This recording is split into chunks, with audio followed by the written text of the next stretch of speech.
কলকাতা, এক শহর যার রক্তে মিশে আছে সংস্কৃতি, সাহিত্য আর ক্রিকেট। এই শহরের হৃদয়ে দাঁড়িয়ে আছে এক ইতিহাস, এক আবেগ, এক কিংবদন্তি, ইডেন গার্ডেন্স। হ্যাঁ বন্ধুরা, আজ আমরা কথা বলবো কলকাতার গর্ব, ভারতের ঐতিহ্য, ইডেন গার্ডেন্স স্টেডিয়াম নিয়ে। এই ভিডিওতে আমরা জানব ইডেন গার্ডেন্সের জন্মকাহিনী, ব্রিটিশ আমল থেকে আধুনিক যুগ পর্যন্ত তার যাত্রা, বিশ্বকাপ ও ঐতিহাসিক ম্যাচের গল্প, ২০০১ সালের অবিশ্বাস্য টেস্ট ম্যাচ এবং বর্তমান সময়ে তার গুরুত্ব। তাহলে চলুন শুরু করা যাক। ১৮৬৪ সাল। ভারত তখন ব্রিটিশ শাসনের অধীনে। ময়দানের সবুজ প্রান্তরে তৈরি হয় একটি উদ্যান, লর্ড অকল্যান্ডের বোন এমিলি ও ফ্যানি ইডেনের হাত ধরে। সেই উদ্যানই ধীরে ধীরে রূপ নেয় ক্রিকেটের এক মহাতীর্থে। নাম হয় ইডেন গার্ডেন্স। শুরুতে এটি ছিল একটি সাধারণ মাঠ। ধীরে ধীরে এটি ক্রিকেট খেলার অন্যতম প্রধান কেন্দ্র হয়ে ওঠে। ১৯৩৪ সালে এখানে প্রথম টেস্ট ম্যাচ অনুষ্ঠিত হয়, ভারত বনাম ইংল্যান্ড। সেখান থেকেই আন্তর্জাতিক ক্রিকেটে ইডেনের যাত্রা শুরু। এক সময়ে ইডেন গার্ডেন্সে প্রায় ১ লক্ষেরও বেশি দর্শক বসতে পারতেন। বিশ্বের সবচেয়ে বড় ক্রিকেট স্টেডিয়ামগুলোর মধ্যে এটি ছিল অন্যতম। কলকাতার দর্শকদের নিয়ে আলাদা করে বলতে হয়। এখানকার দর্শকরা শুধু খেলা দেখেন না, তারা খেলাকে অনুভব করেন। ইডেনের গ্যালারিতে একবার ঢুকলে দর্শকদের গর্জন যেন পুরো শহরকে কাঁপিয়ে দেয়। সংস্কারের পরে বর্তমানে এখানে প্রায় ৬৬,০০০ দর্শকের বসার ব্যবস্থা রয়েছে।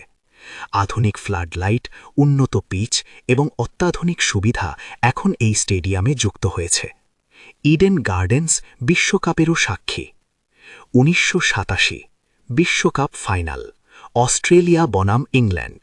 প্রথমবার ইংল্যান্ডের বাইরে বিশ্বকাপ ফাইনাল। ইডেন গার্ডেন্স হয়ে ওঠে বিশ্ব ক্রিকেটের কেন্দ্রবিন্দু। ১৯৯৬ ভারত বনাম শ্রীলঙ্কা। আশা, উত্তেজনা আর শেষে এক বিতর্কিত অধ্যায়। এই মাঠ শুধু জয়ের নয়, আবেগের বিস্ফোরণেরও সাক্ষী। এখন আসি সেই ম্যাচে, যা ইডেন গার্ডেন্সকে চিরস্মরণীয় করে রেখেছে। ২০০১ সালে ভারত বনাম অস্ট্রেলিয়া টেস্ট সিরিজ। অস্ট্রেলিয়া তখন টানা ১৬টি টেস্ট ম্যাচ জিতে বিশ্ব রেকর্ড গড়েছিল। কলকাতা টেস্টে প্রথম ইনিংসে ভারত বড় ব্যবধানে পিছিয়ে পড়ে। সবাই ভেবেছিল ম্যাচ শেষ, কিন্তু দ্বিতীয় ইনিংসে ভিভিএস লক্ষ্মণ করেন ২৮১ রান, রাহুল দ্রাবিড় করেন ১৮০ রান। দুজনের জুটিতে ভারত ম্যাচে ফিরে আসে। শেষ দিনে হরভজন সিংয়ের দুর্দান্ত বোলিংয়ে ভারত অবিশ্বাস্য জয় পায়। এই ম্যাচকে বলা হয় ক্রিকেট ইতিহাসের অন্যতম সেরা কামব্যাক।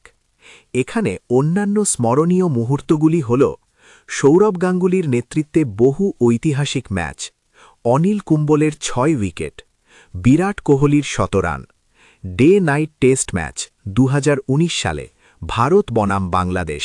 গোলাপি বলের প্রথম টেস্ট ইডেনে অনুষ্ঠিত হয়। ২০০৮ সাল। ভারতের ক্রিকেটের জগতে হতে চলেছে নবজাগরণ। ২০০৮ সালে আইপিএল শুরু হওয়ার পর ইডেন গার্ডেন্স হয়ে ওঠে কলকাতা নাইট রাইডার্স KKR-এর হোম গ্রাউন্ড। শাহরুখ খানের উপস্থিতি, বেগুনি সোনালি জার্সি, দর্শকদের উন্মাদনা, সব মিলিয়ে ইডেন এক নতুন রূপ পায়। KKR এখানে একাধিকবার চ্যাম্পিয়ন হয়েছে। ২০১১ বিশ্বকাপের আগে স্টেডিয়ামের বড় সংস্কার হয়। নতুন গ্যালারি, নতুন আসন ব্যবস্থা, উন্নত নিরাপত্তা ব্যবস্থা যুক্ত হয়। এখন এটি ভারতের অন্যতম আধুনিক ক্রিকেট স্টেডিয়াম। উন্নত পিচ, ফ্লাড লাইট, নিরাপত্তা ব্যবস্থা, সব মিলিয়ে এটি এখন বিশ্বমানের স্টেডিয়াম। ১৫০ বছরেরও বেশি সময় ধরে ইডেন গার্ডেন্স দেখেছে জয় পরাজয়, হাসি কান্না, উল্লাস নীরবতা। কিন্তু একটি জিনিস কখনো বদলায়নি, এই মাঠের আবেগ। ইডেন শুধু একটি স্টেডিয়াম নয়, এটি ইতিহাসের জীবন্ত দলিল। এটি বাঙালির গর্ব, এটি ভারতের ক্রিকেটের হৃৎস্পন্দন। বন্ধুরা, ১৮৬৪ থেকে আজ পর্যন্ত ইডেন গার্ডেন্স দেখেছে ব্রিটিশ আমল, বিশ্বকাপ, ঐতিহাসিক কামব্যাক এবং আইপিএলের ঝলক। এই মাঠ শুধু ইতিহাসের সাক্ষী নয়, এটি ভবিষ্যতেরও অংশ। যদি আপনি কখনো ইডেন গার্ডেন্সে খেলা দেখে থাকেন তাহলে জানেন এটি শুধু একটি ম্যাচ নয়, এটি একটি অনুভূতি। আপনার প্রিয় ইডেন গার্ডেন্স মুহূর্ত কোনটি কমেন্টে জানান। ভিডিওটি ভালো লাগলে লাইক করুন, আর এমন আরও ইতিহাস ভিত্তিক ভিডিও পেতে চ্যানেলটি সাবস্ক্রাইব করুন। ধন্যবাদ।